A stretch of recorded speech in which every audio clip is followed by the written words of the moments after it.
Okay guys, good morning from Asuncion, Paraguay. I've been here for a few days now already, and I gotta say I really like it off my first impressions. It's very relaxed sort of pace of life. I've actually just taken a few days to just like chill. I've like been to the gym and been out to eat. It's just been nice to like not do anything, but today I'm gonna have a little explore around the city, visit some of the historical sites. Quite excited, so join me.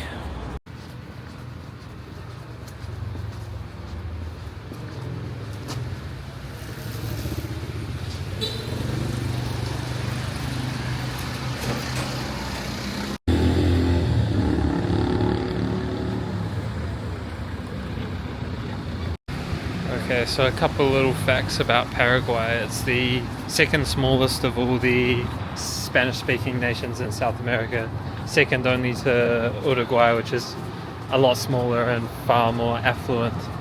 And it's certainly sort of off the beaten path for travelers on the continent. But it's kind of worked out in my favor, really, because people were just so friendly. I went to a local football game last night, and when people heard me and this guy from Switzerland speaking English, they were just like super friendly, wanted to know all about us, wanted to help us in any way they could, do anything in Paraguay. And it's also a lot cheaper, which has just meant I can sort of relax a bit more, especially compared to Argentina. I just felt like I needed to make the most of every day, whereas here I can just kind of chill, take my time, which is a really nice difference.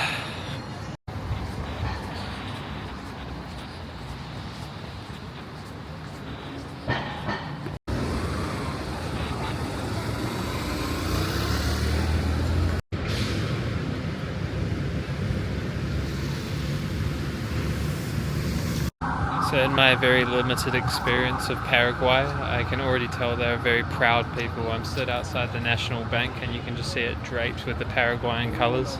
This is something we'll see all over the city. And they're just, I mean, the story of Paraguay is crazy, right? So they're sandwiched between Brazil to the north and Argentina to the south. They had to fight very hard, firstly for their independence and then to remain a nation to the modern day.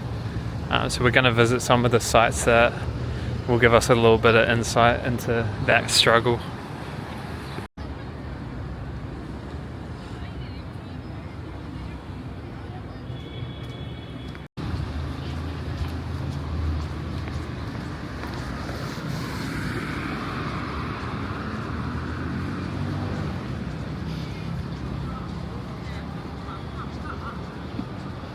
Okay, so this is the Panteón de los Héroes, where many of their sort of famous military leaders and former presidents are buried.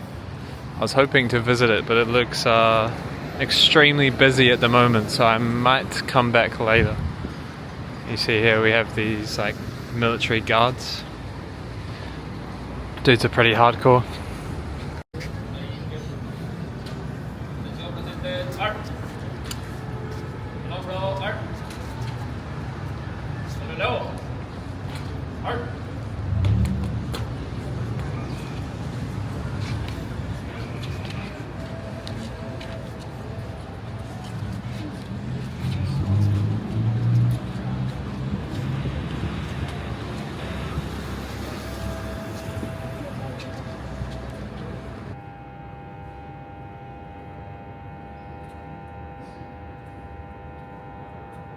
Okay, so I'm here in the beautiful Panteón de los Héroes. It was finished over a century ago. Originally designed to be a cathedral, but there was some brutal wars between the starting and finishing of the construction, and it ended up being a sort of mausoleum to some of the heroes of the country.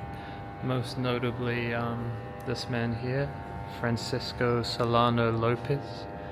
He was the second constitutional president after independence and led the country in the War of the Triple Alliance, which we'll talk a little bit more about.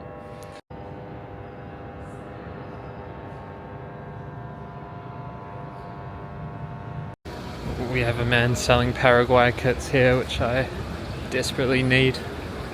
have a look.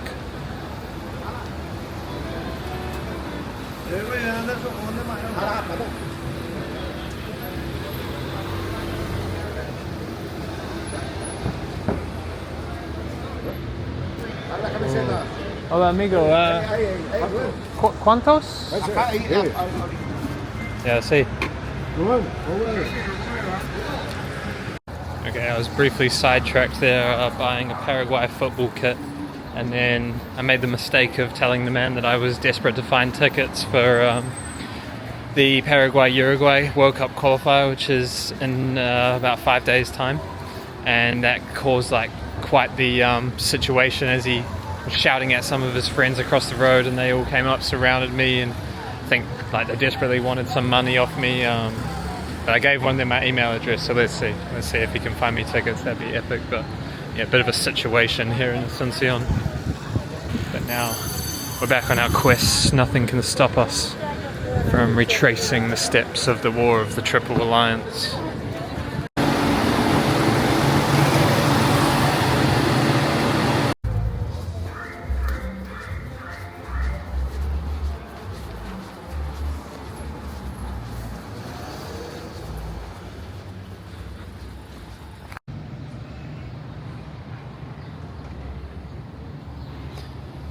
Okay guys, found a nice little park, just a nice breather from the chaos that is downtown Asuncion.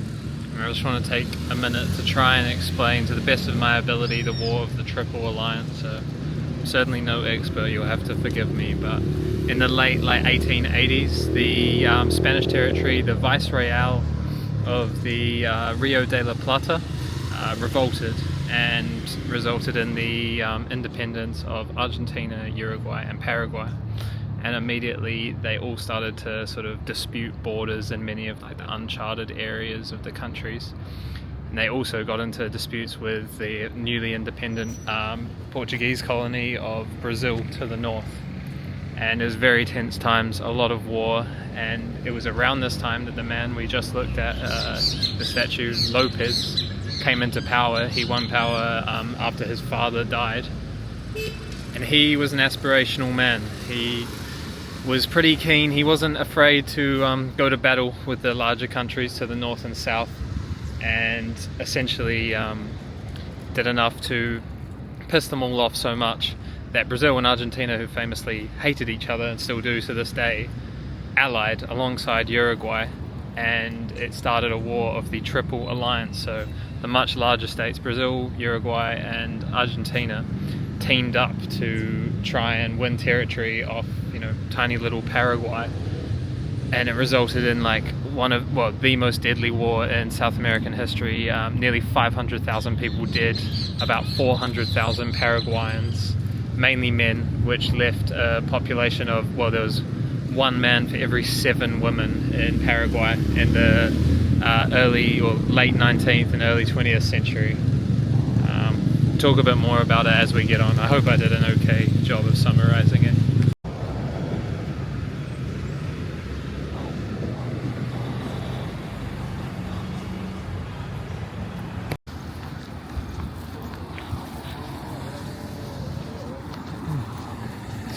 So here to my left we have the Palacio de Lopez. So it's now, today, the government house, if I can get it in shot. It's the government houses of Paraguay, but back in the day it was where the prime ministers or presidents and dictators lived. It got so after Paraguay, they lost the war basically, and Brazil occupied them for 5 or 6 years. It got completely looted and basically burned to the ground. It's since been rebuilt. It's quite impressive, right? So one of the reasons why Lopez is remembered so fondly despite leading Paraguay into an effectively unwinnable war and becoming so desperate that he decided to conscript teenagers and the elderly is his never say die attitude. Eventually towards the end of the war, he himself was on the front lines and had already been stabbed, and in the face of the barrel of the gun down his face, he was offered a deal to surrender basically. And instead of taking that deal, he just uttered the words "Muero con mi Patricia," "I die with my country," and he was shot in the face moments later. And that like never say die attitude is just sort of cemented him in the legend of Paraguay. Now the country underwent like occupation by the Brazilians for 6 or 7 years. They gave up about 150,000 square kilometers of territory, but for all their fighting they remain a nation today, and a proud one at that, which I think is pretty sweet. Okay, so for our next site, I'm going to try and find, I've seen online that there's photos of like an ancient, well, a fortress that was used by Paraguayans during the war, and it's like been left like it's obviously very derelict, but there's like ruins of it. But I've been talking to locals and I asked police officers and none of them seem to know about it, so I'm gonna go try and find where it says it is on maps and see if it actually exists.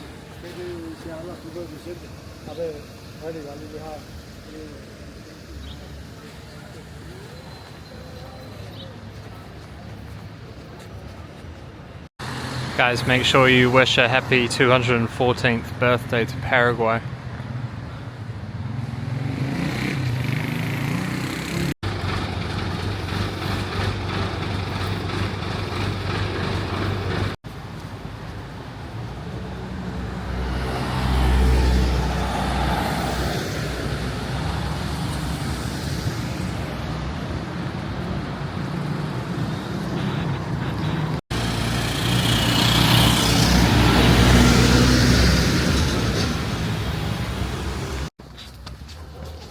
Hola, amigo.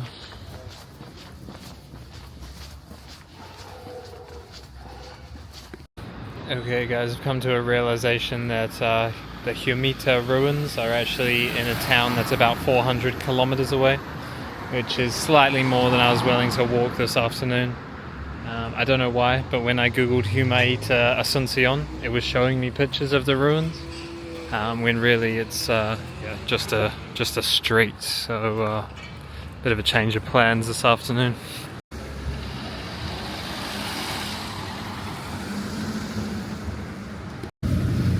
Damn bro, I was excited as for those ruins. I guess that explains why no one knew what the hell I was talking about when I kept trying to ask people where they were.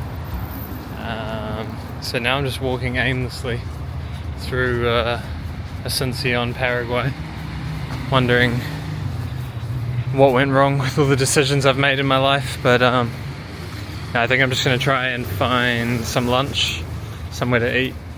Let's see what mischief we can get into.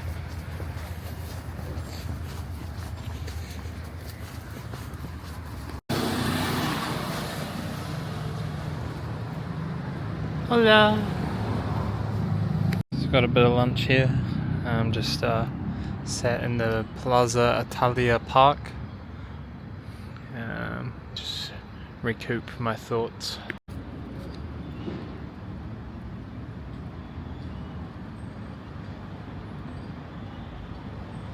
Okay, I ate my lunch and it was honestly really quite delicious.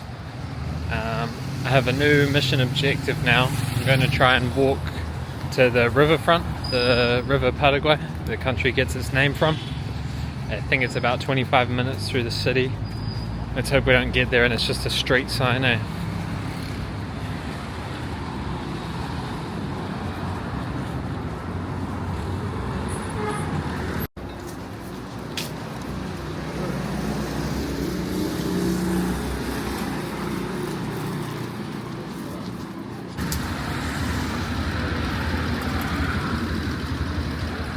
Funny little car.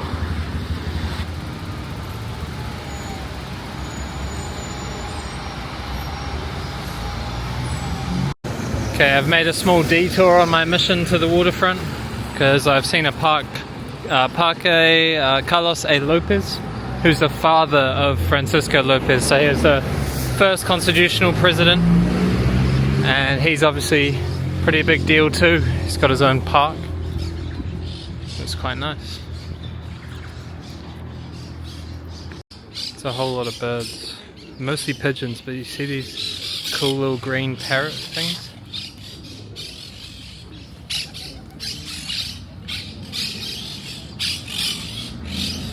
They're pretty cool.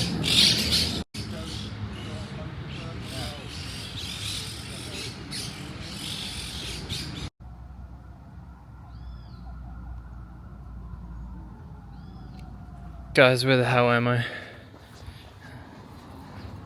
I'm certainly pretty far out of the city centre now, but I quite like this little part of town. Look at the streets, like, I don't even know how you describe this, just like miscellaneous stones. A few cars that have seen better days.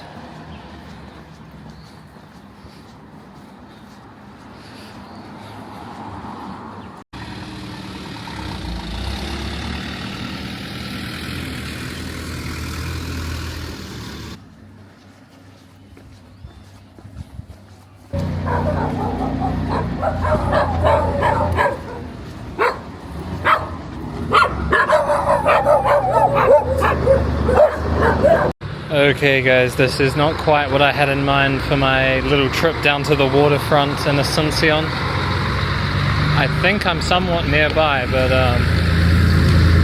this is a pretty crazy place. Google Maps is telling me to go this way. I suppose I'll blindly follow. Wish me luck. Okay guys, I'm pretty lost honestly. Google Maps said that there was like a park by the waterfront, and this is what I'm met with.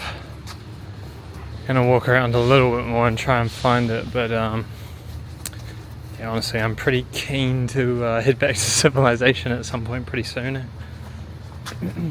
What is going on? I can see the water in the distance, but every street I turn down to try and get to it, I'm just met with like derelict buildings and barking dogs, and now I'm so determined. I've got to get to the river. Is this it? Okay, we're not giving up guys.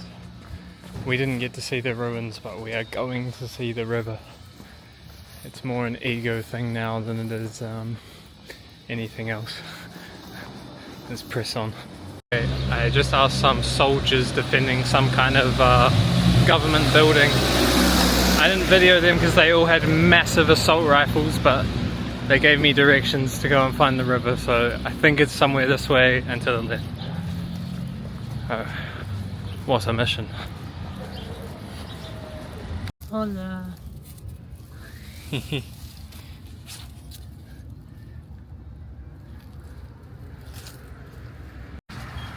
Guys, even with the nice soldiers' directions, I'm still completely and utterly lost.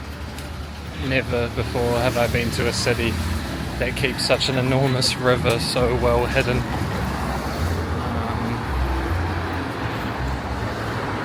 Maybe I should have just gone to Bali instead, eh?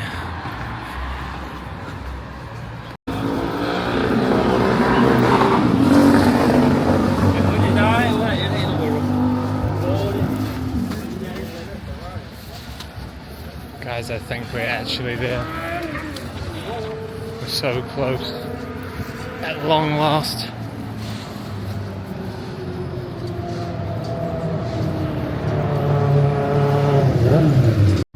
We've finally done it, guys.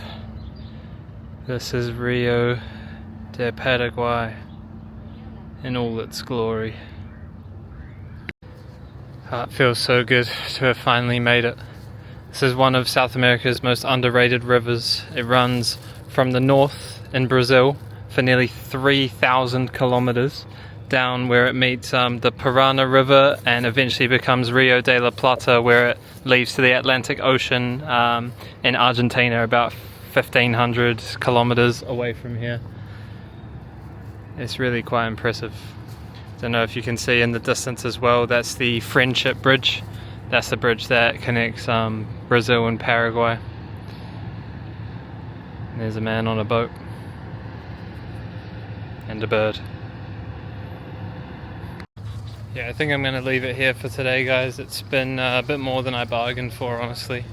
If you're still watching, firstly, why? But secondly, thank you for watching me get lost and give you a few probably inaccurate historical facts here from Paraguay.